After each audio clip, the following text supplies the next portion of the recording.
Bismillahirrahmanirrahim. Hello, Assalamualaikum warahmatullahi wabarakatuh. Welcome back to my channel Galuh Larasati. Pada video kali ini kita akan membahas tentang objek IPA dan pengamatannya.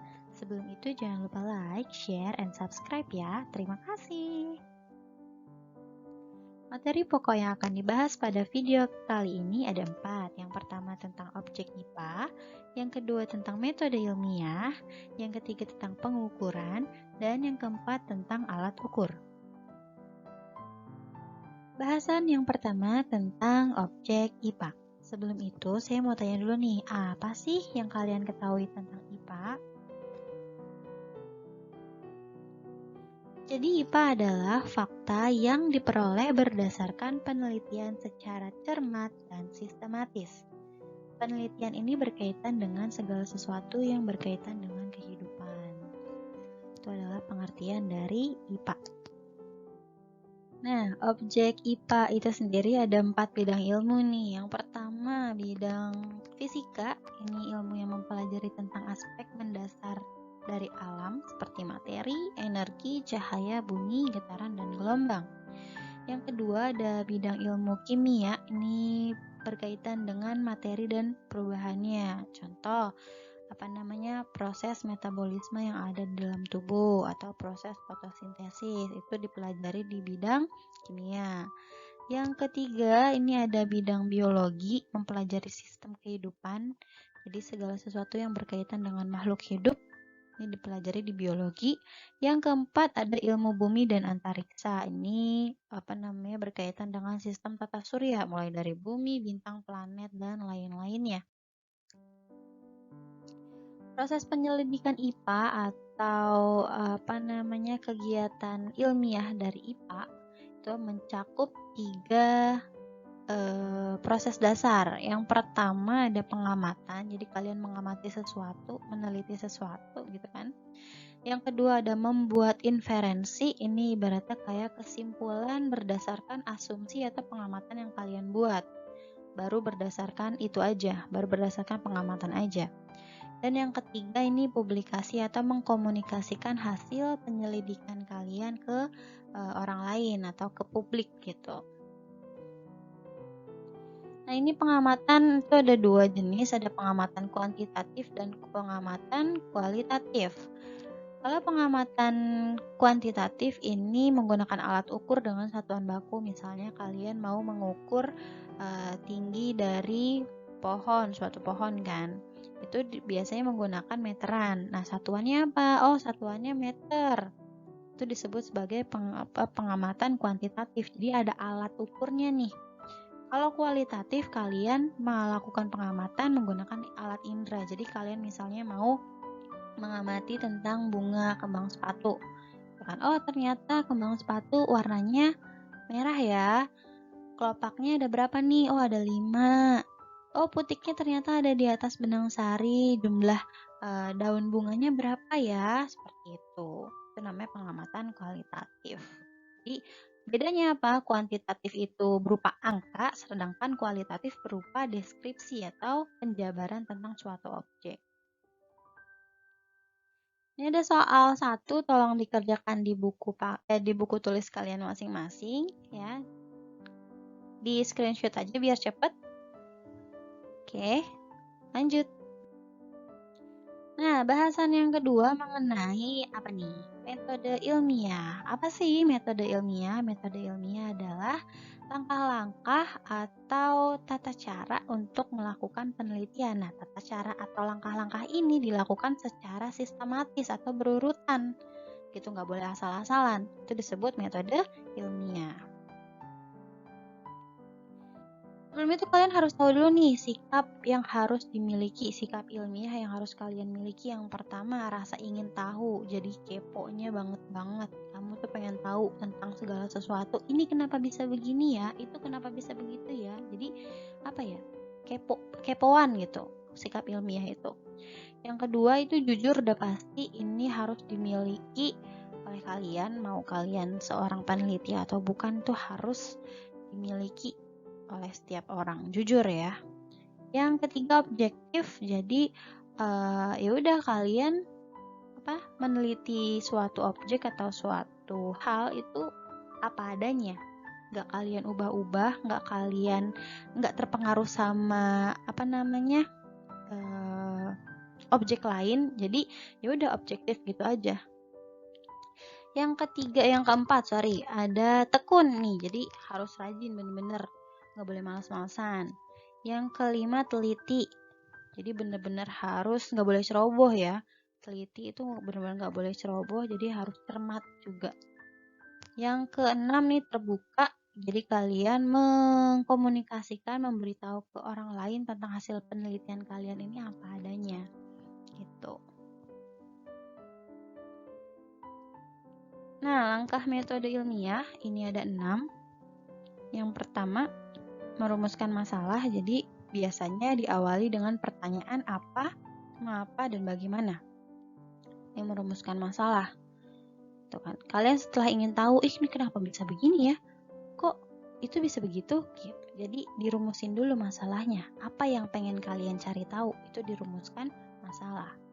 Yang kedua, melakukan observasi atau pengamatan, ibaratnya mengumpulkan informasi dan data terlebih dahulu, bisa menggunakan atau melakukan survei, menggunakan angket, wawancara, atau meneliti langsung ke tempat yang kalian tuju, yang kalian inginkan. Gitu. Yang ketiga, menyusun hipotesis. Apa itu hipotesis? Hipotesis itu adalah kesimpulan sementara. Jadi setelah kalian dapat beberapa informasi atau data, kalian bisa mengira-ngira nih, oh ternyata begini ya kesimpulannya. Itu disebut sebagai hipotesis. Yang keempat, melakukan eksperimen atau percobaan. Percobaan ini udah pasti sesuai dengan apa yang kalian ingin tahu. Itu melakukan eksperimen percobaan. Yang kelima, menganalisis data. Ini banyak banget kegiatannya, bisa kalian mulai menghitung data kalau penelitian kalian kuantitatif, dan nanti dikaitkan lagi atau disinkronkan lagi dengan teori yang udah pernah ada. Kalau penelitian kalian kualitatif pun juga sama. Jadi mau penelitian atau pengamatan apa aja itu harus dibandingkan, harus dikaitkan dengan teori yang sudah ada. Ini menganalisis data. Baru deh kalian bisa membuat kesimpulan. Ingat ya, kesimpulan ini harus sesuai dengan tujuan kalian melakukan sebuah penelitian. Soal kedua. Bahasan yang ketiga mengenai pengukuran. Nah, pengukuran itu sendiri apa sih? Jadi pengukuran adalah kegiatan membandingkan sesuatu benda dengan sesuatu yang ditetapkan sebagai satuan. Ya udahlah, ngukur lah ibaratnya gitu ya. Menggunakan alat ukur pastinya. Nah, satuan ini dibagi menjadi dua, ada satuan baku dan satuan tidak baku. Bedanya apa? Kalau satuan baku itu diakui secara internasional, punya alat ukurnya sama, mau di Indonesia, mau di mana-mana gitu ya. Jadi satuannya itu sudah termasuk satuan sistem internasional atau SI. Contohnya sentimeter, kilogram, celcius, kelvin, kayak gitu-gitu.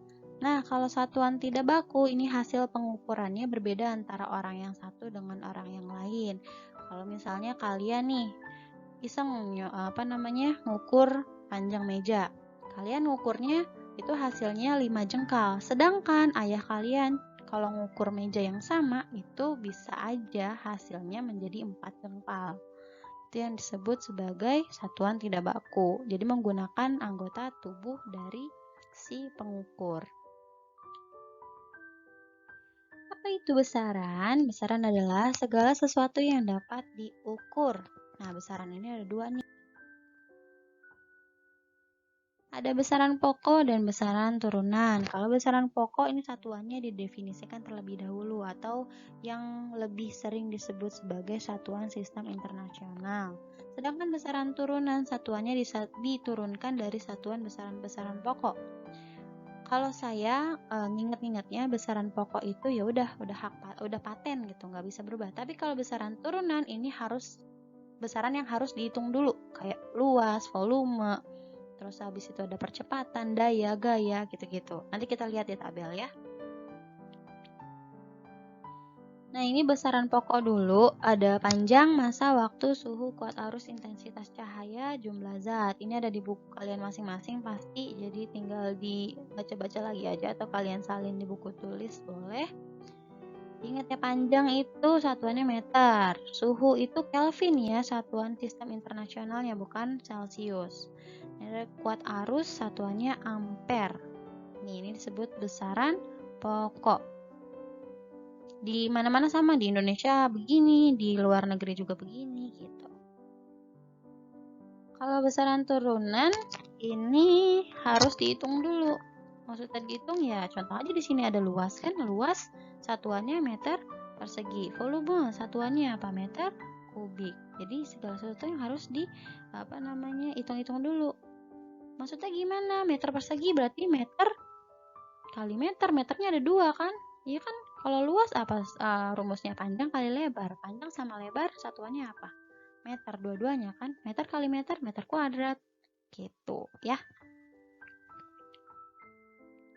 Yang keempat tentang apa nih? Alat ukur. Alat ukur panjang nih ada 3 nih. Ada mistar, ketelitiannya 0,1 cm. Ada jangka sorong, nih biasanya buat ngukur ketebalan dari tutup botol. Ketelitiannya 0,01 cm atau 0,1 mm. Mikrometer sekrup ini memiliki ketelitian 0,01 mm atau 0,01 cm. Biasa digunakan untuk mengukur ketebalan kertas. Nah, kita coba konversi satuan atau merubah satuan. Ini pasti udah nggak asing di kalian ya, di SD udah pernah diajarin. Jadi kalau turun tangga itu dikali 10, setiap satu tangga dikali 10. Nah, kalau naik ini setiap satu tangga dibagi 10. Langsung ke contoh aja. Yang pertama ada 1 km ke meter. Ini 1 km ke meter. 1, 2, 3. 3 tangga kan, berarti ada nolnya ada 3. 1 dikali 1000 sama dengan 1000 meter, berarti 1 km sama dengan 1000 meter. Yang kedua contohnya dari sentimeter, mana sini ya, dari sentimeter ke meter, 1, 2. Naik berapa dia? Naik 2, berarti dibagi 250 dibagi 100 sama dengan 2,5 meter. Yang ketiga, coba 3000 mm ke dekameter. Sini ya, 1, 2, 3, 4. Naiknya 4. Berarti 3000 dibagi 10.000 sama dengan 0,3 dekameter. Nah, alat ukur massa atau berat ini ada neraca Ohaus 3 lengan, neraca digital, neraca 2 lengan, dan neraca sama lengan. Untuk konversi satuan massa atau berat sama aja kayak panjang tadi. Ini kalau ke atas dibagi, kalau turun dikali. Contohnya 10 kg sama dengan berapa gram? Coba ya, 1, 2, 3. Ya kan, turun 3. Berarti 10 dikali 1000 sama dengan 10.000 gram. Yang kedua, 3.500 mg ke desigram. Miligram 1, 2 ya. Naik 2 berarti 3.500 dibagi 100 sama dengan 35 desigram. Yang ketiga nih 5.750 gram ke kilogram. Naik berapa? 1, 2, 3. Berarti 5.750 dibagi 1000. Hasilnya 5,75 kilogram. Alat ukur waktu ini ada arloji atau jam, ada stopwatch, dan ada jam matahari. Untuk konversi satuan waktu ini bisa dilihat 1 jam sama dengan 60 menit, 1 menit 60 detik, 1 jam 3.600 detik. Kita langsung ke contoh 2 jam. Berapa menit? 1 jam kan tadi 60 menit, berarti 2 dikali 60 sama dengan 120. 5,5 menit dikali sama dengan berapa detik? 5,5 berarti dikali 60 sama dengan 330 detik. 10.800 detik sama dengan berapa jam? Nah, tinggal dibagi aja 3.600, jadi 3 jam gitu. Ini ada soal yang ketiga, ya, silahkan kalian kerjakan. Ada 8 soal kalau tidak salah nih. di screenshot aja. Dah. Oke, selesai sudah video kali ini. Semoga bermanfaat. Jangan lupa like, share, and subscribe ya. Terima kasih. See you again. Wassalamualaikum warahmatullahi wabarakatuh.